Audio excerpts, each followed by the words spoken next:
bem? Eu sou o pastor Giovanni, eu tenho a palavra de Deus para o seu coração. E nós estamos na nossa série sobre a amartiologia, que é a ciência, a doutrina, o ensino acerca do pecado. E nós estávamos falando sobre os ensinos de Cristo a respeito do pecado. Esperamos de alguma maneira estar contribuindo para que você entenda ainda mais essa doutrina do pecado, a amartiologia, para que você possa crescer, florescer, amadurecer, crescer em graça e sabedoria diante do Senhor. Se você não segue nossas redes sociais, clique aqui no link do YouTube, tem todas as nossas redes sociais, siga-nos aqui, compartilhe com outras pessoas, dê um joinha e faça seus comentários também ao final. Nós queremos saber de onde você está nos assistindo, ou qualquer coisa, pergunta que você queira relatar nos comentários, nós estamos aqui à disposição para de alguma maneira respondê-los, tá joia? Que a graça e a paz de Jesus venha sobre você. Então nós já falamos sobre vários pecados mencionados por Jesus de Nazaré, e agora nós vamos falar sobre algumas categorias de pecado, né, dos vários pecados específicos que podem ser agrupados em algumas características dentro da teologia cristã, dentro da doutrina cristã. A primeira delas é as violações da lei mosaica. Jesus se refere muito a estas questões sobre as violações da lei mosaica. A Bíblia fala do Corban, né? O Corban ilustra muito bem essa categoria da violação da lei mosaica. Lá em Marcos 7, de 9 a 13, existe um relato sobre isso. Corban, para quem não sabe, é a transliteração de uma palavra hebraica que significa presente.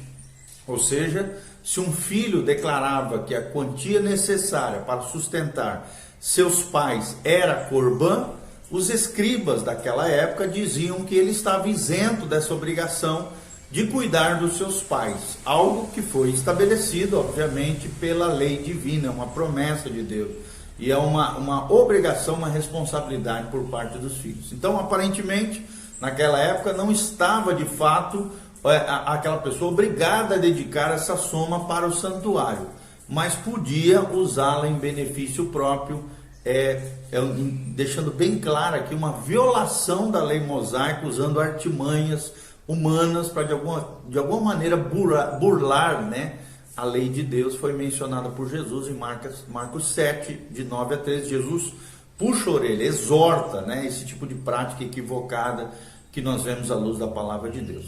O segundo agrupamento de pecados, ou categoria de pecados, são os pecados abertos. Pecados abertos. O que significa isso? Embora todos os pecados incorram, né, em uma culpa, nem todos têm a mesma magnitude, ou seja, o mesmo nível de consequências e influências. Alguns têm mais, outros menos.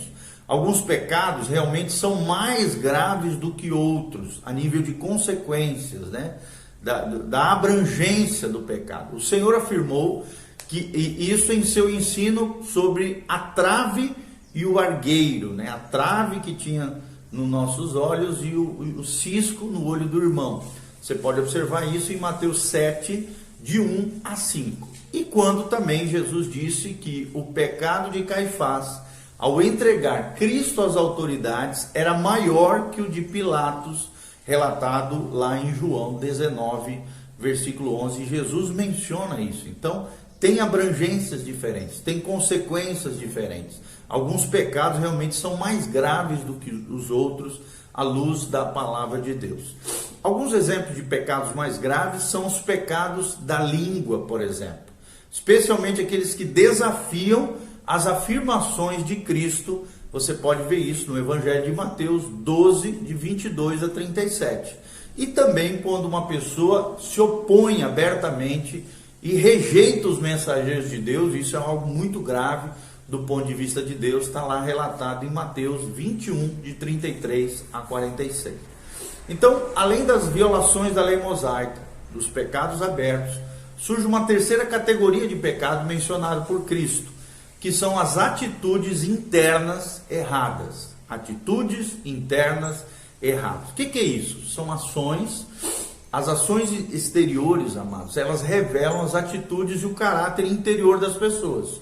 E o Senhor muitas vezes colocou o dedo na raiz do pecado. Você pode ver isso, por exemplo, em Lucas 12, 13 a Lucas 12, 13 a 15, quando Jesus diz assim: nesse ponto, um homem estava no meio da multidão e lhe falou: mestre, ordena meu irmão que reparta comigo a herança.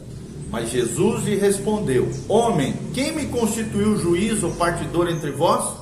Então lhes recomendou: tende cuidado e guardai-vos de toda e qualquer avareza, porque a vida do homem não consiste na abundância dos bens que ele possui. Então aqui nós vemos Jesus enxergando a raiz do problema no coração desse que fez essa pergunta. O problema qual era? A avareza, o amor ao dinheiro, o apego demasiado, né? Colocando o dinheiro em primeiro lugar, uma idolatria ao dinheiro é o pecado de avareza. Então, Jesus aqui colocou o dedo na ferida, na raiz do pecado, conforme relatado em Lucas 12, 13 a 15. Mateus 20, de 20 a 22, também tem um outro exemplo dessas atitudes internas erradas, esse grupo de pecados relatados por Jesus de Nazaré. Um outro grupo de pecados, ou categoria de pecado relatado por Jesus, é o fermento, é a tipologia, o símbolo do fermento.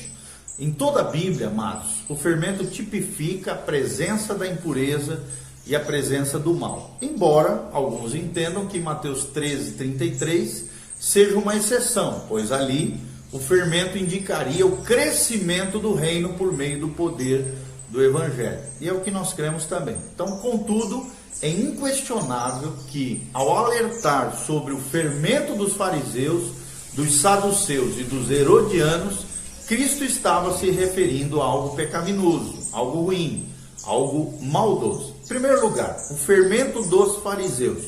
O fermento dos fariseus era a preocupação com o exterior, né? e a falta de cuidado com a vida interior.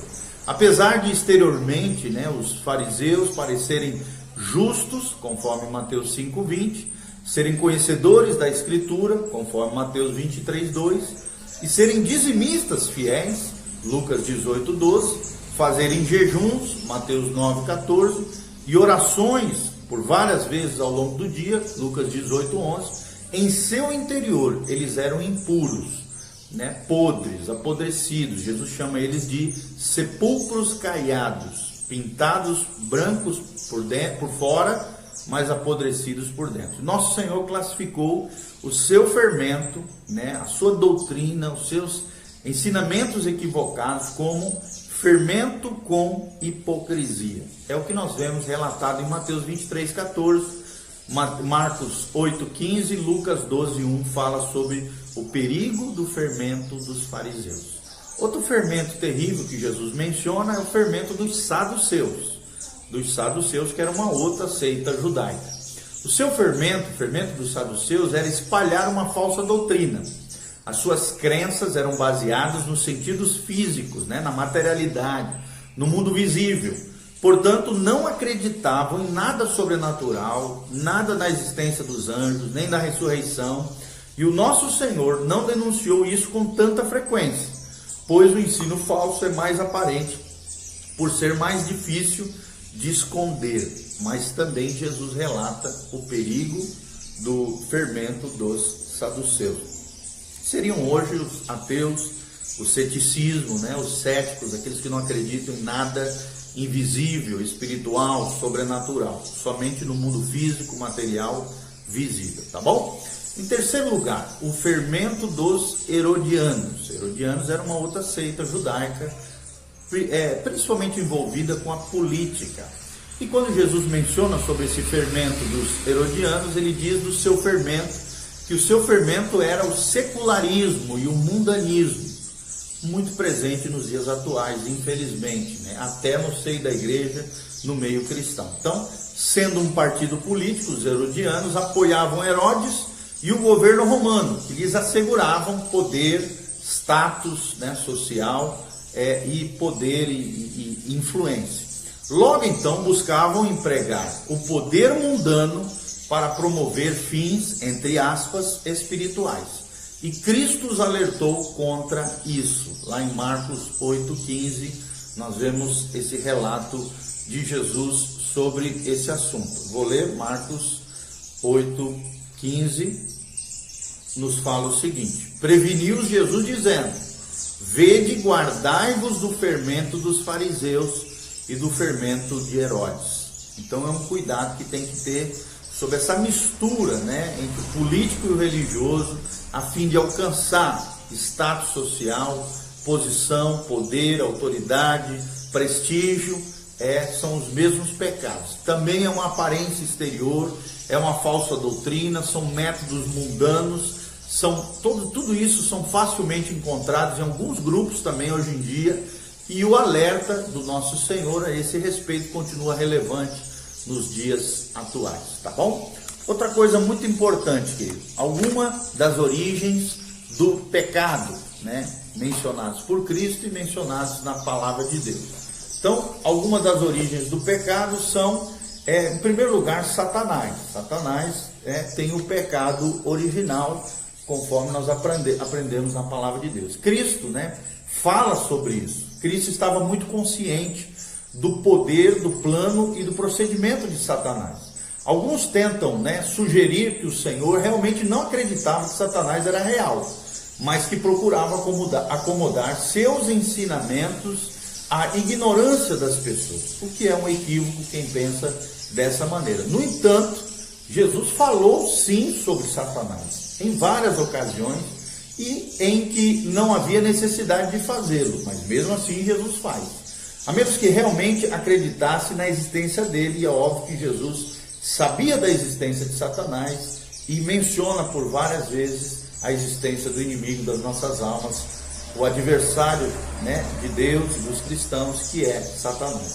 Lucas 10:18 fala um pouquinho sobre ele. Nosso Senhor também reconhece que Satanás era o governante desse mundo. Jesus relata lá em João 12:31, que também Satanás era o líder do seu próprio reino, o reino das trevas.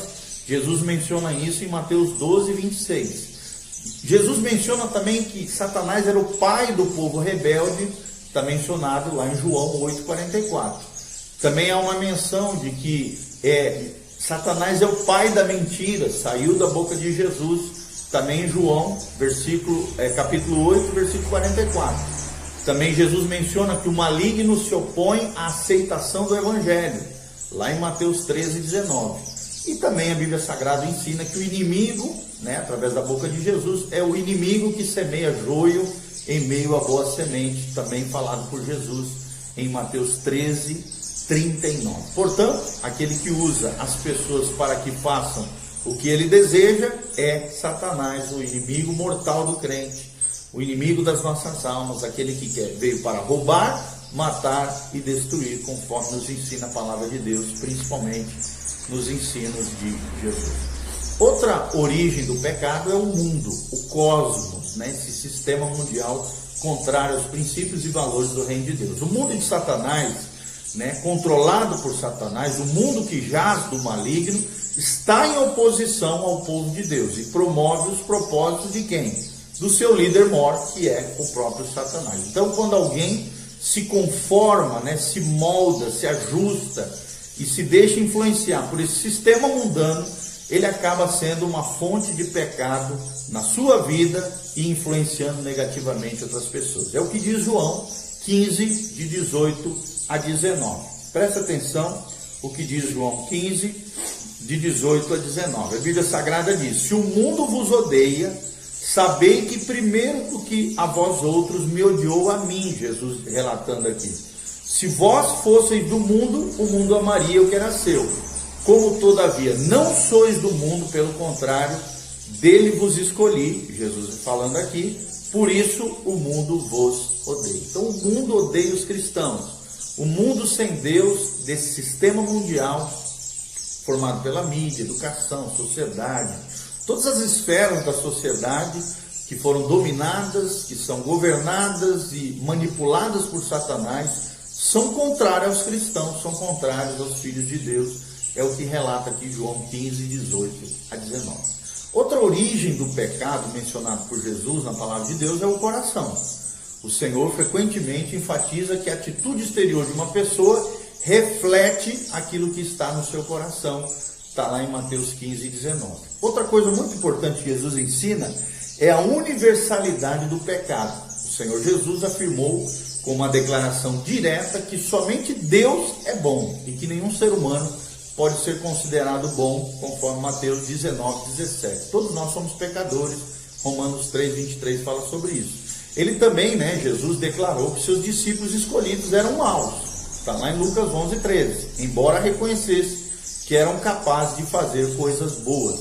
O pecado, amados, afasta as pessoas de Deus e todos são pecadores. Então nós vemos aqui o ensino de Jesus sobre a universalidade também do pecado nesses textos mencionados. Quais são algumas consequências do pecado? Em primeiro lugar, o pecado afeta nosso destino. O pecado faz as pessoas se perderem, se corromperem. Está lá em Mateus 18:11, Lucas 15:4, Lucas 15:8. Ou seja, se não for perdoado, fará com que as pessoas pereçam. É o que diz João 3,16, porque Deus amou o mundo de tal maneira que enviou o seu único Filho, unigênito do Pai, para que todo aquele que nele crê não pereça, mas tenha a vida eterna. Então o pecado também, se não for tratado, não for redimido, não for perdoado, não for arrependido, leva as pessoas ao julgamento eterno, conforme Jesus ensina em Lucas 12:20. Outra coisa, além de afetar nosso destino, o pecado afeta nossa vontade, nosso poder de decisão, o que na teologia a gente chama de volição. O Senhor Jesus deixa bem claro que os fariseus eram escravos dos desejos do diabo, lá em João 8:44. Então nós vemos aqui que o pecado afeta a nossa vontade, nosso poder de decisão. Quando Jesus anuncia sua missão na sinagoga, lá em Nazaré, Jesus explicou que havia vindo para libertar os cativos, conforme Isaías menciona e é relatado em Lucas 4:18. Ou seja, aparentemente, essa é uma referência aos que estavam cativos espiritualmente, pois o Senhor não libertou os que estavam literalmente nas prisões, prisões físicas, literais.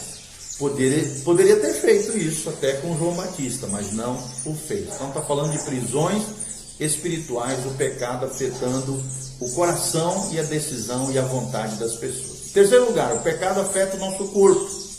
Claro que nem toda doença é resultado do pecado. João 9:3 fala um pouquinho sobre isso. Mas algumas doenças sim o são de fato. O Senhor indica isso no caso do homem curado, por exemplo, no tanque de Betesda, mencionado lá em João 5:14. E Mateus 8:17 também relata que o pecado sim pode afetar o nosso corpo. Também no Salmo 32 nós vemos ali o poder do pecado sendo somatizado no corpo. Você pode ler no Salmo 32 e ver isso, do versículo 1 ao versículo 7, se eu não me engano, fala sobre essas questões. Afeta o corpo. O pecado também afeta os outros, Como eu já falei, o pecado ele é de responsabilidade individual e intransferível, mas a colheita do pecado, muitas vezes, e a maioria delas, ela é coletiva, ou seja, afeta outras pessoas. Os pecados dos escribas, por exemplo, afetavam as viúvas e outros que seguiam suas tradições. Nós podemos ver isso em Lucas 20, de 46 a 47. Fica claro que o pecado do filho pródigo afetou o coração do seu pai. Nós vemos isso em Lucas 15:20, fez toda a família sofrer.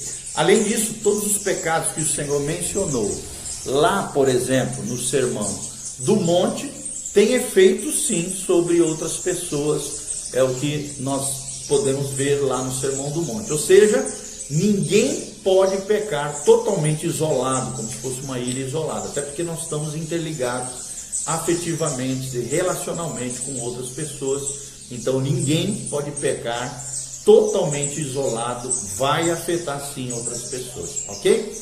Outra coisa importante é sobre o poder, o perdão do pecado. Quais são as bases do perdão do pecado? No início do ministério de Cristo, João Batista anunciou o seu propósito, quando chamou Jesus de Cordeiro de Deus que tira o pecado do mundo. É Jesus que tira o pecado do mundo, João 1:29. O próprio Senhor deixou claro que a sua morte era a base para o perdão dos pecados. Mateus 20:28 e Mateus 26:28 fala sobre isso.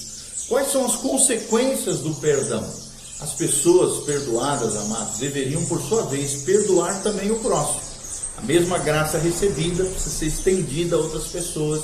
Esse é um tema mencionado diversas vezes no ensino de Jesus, principalmente em Mateus 6, de 14 a 15, Mateus 18, É um capítulo inteiro que trata sobre o perdão, mas principalmente 18, de 21 a 35, e Lucas 17, de 3 a 4, fala sobre essas consequências do perdão. Qual é a escatologia do pecado? Em seu grande sermão escatológico, o Senhor Jesus também detalhou o futuro resultado do pecado, que será visto no período da tribulação, os juízos de Deus que sobrevirão sobre a terra. Está relatado lá em Mateus 24, de 1 a 28, fala sobre esse período tribulacional. Nas relações internacionais, será que o pecado tem alguma coisa? Jesus menciona alguma coisa? Sim, nas relações internacionais o pecado será o causador das guerras durante a tribulação. Mateus 24, de 6 a 7, relata isso na boca de Jesus. E ao longo da história nós também sabemos que foi assim. Nas questões pessoais, como é que acontece nessas questões sobre o pecado? O pecado fará as pessoas traírem umas às outras, odiarem umas às outras e prejudicarem umas às outras. Tudo isso causado pelo pecado relatado por Jesus em Mateus 24, de 10 a 12. E nas questões espirituais, como é que a gente lida com essa questão do pecado? O que Jesus fala sobre isso? O período da tribulação será um tempo, amados, de engano, de intenso engano espiritual. Falsos líderes religiosos enganarão a muitas pessoas com sinais milagrosos que receberão poder do próprio Satanás para realizar. Está lá em Mateus 24, 5, Mateus 24, 11 e Mateus 24, 24. Ou seja, o anticristo alcançará o ponto máximo da falsa religião quando se assentar em Jerusalém, exigindo adoração. Nós vemos isso em Mateus 24, de 15 a 21. Durante esse período, o mal estará mais visível e causará mais estragos do que em qualquer outro momento da história.